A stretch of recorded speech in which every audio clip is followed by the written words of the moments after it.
কয়েকদিন আগে আমাদের ময়দানে রাস্তায় চলন্ত দ্বীনের দায়ী হযরতুল আল্লাহ হাবিবুল্লাহ মাহমুদ কাসেমি দামাত বারাকাতুহু অসুস্থ, অ্যাক্সিডেন্ট করলেন, কঠিন অসুস্থ। গতকাল দুনিয়া থেকে বিদায় নিয়ে আজকে কবরস্থ হলেন নুরুল হুদা ফয়েজী সাহেব হুজুর। আয় আল্লাহ তাকে জান্নাত দান করেন। আল্লাহর জাতের কসম, 200 টাকা ব্যয় করে একটা ব্যানার বানাও। আমি আল্লাহ কেমন দয়া করেছি জানো? সারা রাত যদি দয়ার বয়ান করা হয় শেষ হবে না।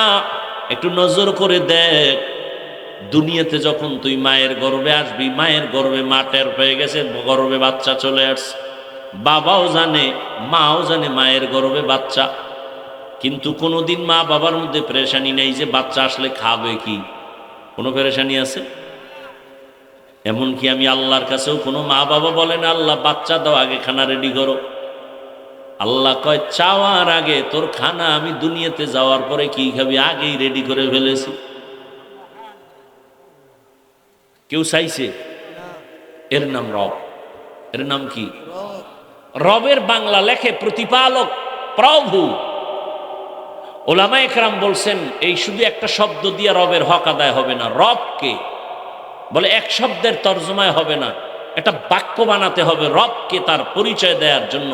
রব হলেন তিনি সমস্ত মাখলুকতের প্রয়োজনের অগ্রিম আয়োজন করেন যিনি।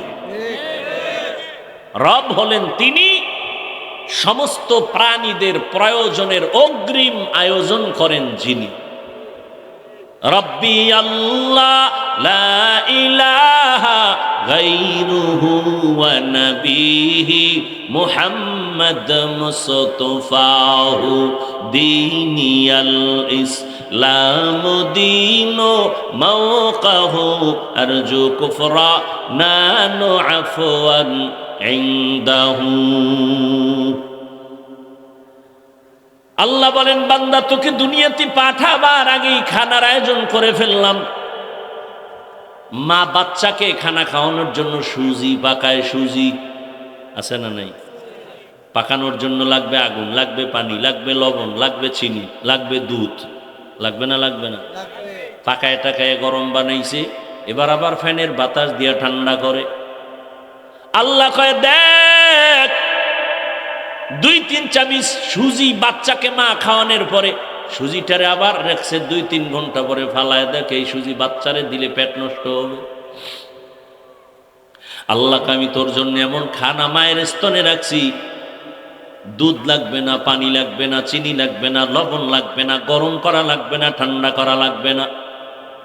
মায়ের স্তনের খানা 2 বছর পর্যন্ত তুই পান করবি, একটা সেকেন্ডের জন্য তোর খানা নষ্ট হবে না।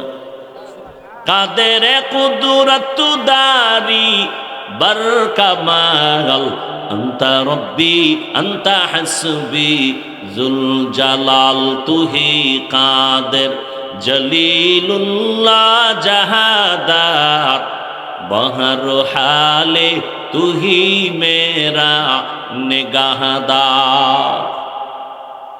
আল্লাহ কত দয়া করেছেন, এইভাবে সারা রাত বললেও শেষ করা যাবে না। আল্লাহ কয় এত দয়া করলাম, সূর্য তোর জন্য গোলাম বানায় দিলাম, পানি তোর গোলাম, আসমান গোলাম, জমিন তোর গোলাম, বাতাসটাও তোর গোলাম, দুনিয়াতে যা দেখো সব তোর গোলাম, সব সব তোর, তোর আমার কিচ্ছু না। তা আমার কি? তুই আমার। قال رسول الله صلى الله عليه وآله وسلم الدنيا خلقت لكم وأنكم خلقتم للآخرة। রহমতের নবী বলেন দুনিয়া তোমার গোলাম বানায় দিছেন, তোমাকে আল্লাহর গোলাম বানায় দিছেন। দুনিয়ার সব তোমার আলাম, তোমার আমার গোলাম, তুমি আমি কার গোলাম? এটাই নিয়ম, গোলাম মালিক রে খুঁজবে। দুনিয়া তোমারে আমারে খুঁজবে, টাকা তোমাকে আমাকে খুঁজবে, তুমি আমি শুধু আল্লাহকে খুঁজব। কারণ এটা উল্টো হয়ে গেছে, আমরা দুনিয়া খুঁজি, আল্লাহ আমগো খুঁজে। কি? আমরা দুনিয়া খুঁজি, টাকা টাকা, নামাজে দাঁড়ায় টাকা, ক্ষমতা ক্ষমতা ক্ষমতা, নামাজে দাঁড়ায়ও ক্ষমতা, জীবনে টুপি পরে না, নির্বাচনের ভাব লাগছে তো টুপি ঠেসে ঠেসে মাথায় দিছে। এরা ধর্ম ব্যবসায়ী। যারা সব সময় টুপি দেয় তারা ধার্মিক, আর যারা দুনিয়া পাওয়ার জন্য টুপি পরে মসজিদে যায় এরা ধর্ম ব্যবসায়ী। আর ও সমস্ত চোর এরা বলে আমরা নাকি ধর্ম ব্যবসায়ী। বলে রাজনীতির মধ্যে ধর্মকে টানবেন না। আমগো ইসলাম ধর্ম তো এমন না যে রাজনীতি আলাদা ধর্ম আলাদা। আমাদের ইসলাম তো এমন ইসলাম যে ইসলাম মানি হলো রাজনীতি, ইসলাম মানি হলো অর্থনীতি, ইসলাম মানি হলো পরিবার নীতি, ইসলাম মানি হলো সমাজনীতি। আমাদেরটা আলাদা না। সূর্যের সাথে আলোটা যেমন লাগানো, ফুলের সাথে ঘ্রাণ যেমন লাগানো, পৃথিবীর সমস্ত নীতির থেকে শ্রেষ্ঠ নীতি ইসলামের সাথে লাগানো।